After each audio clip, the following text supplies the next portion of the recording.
شروع اللہ کے نام سے جو نہایت ہی مہربان رحم والا ہے۔ قیامت کے دن لوگ حساب و کتاب میں مبتلا رہیں گے۔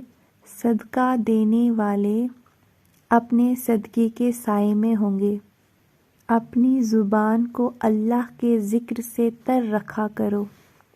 سوار شخص پیدل کو، چلنے والا بیٹھے ہوئے کو، تھوڑے لوگ زیادہ لوگوں کو اور چھوٹا بڑے کو سلام کرنے میں پہل کرے۔ اذان اور اقامت کے درمیان دعائیں رد نہیں ہوتی، لہذا دعا مانگا کرو۔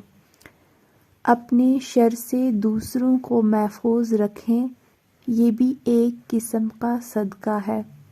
جب تم میں سے کوئی شخص دعا کرے تو یہ نہ کہے اے اللہ اگر تو چاہے تو مجھے بخش دے، بلکہ وہ پختگی اور اصرار سے سوال کرے اور بڑی رغبت کا اظہار کرے، کیونکہ دینے کے لیے اللہ تعالیٰ کے لیے کوئی چیز بڑی نہیں ہے۔ دنیا فائدہ اٹھانے کی چیز ہے اور دنیا میں سب سے زیادہ فائدہ دینے والی چیز نیک بیوی ہے۔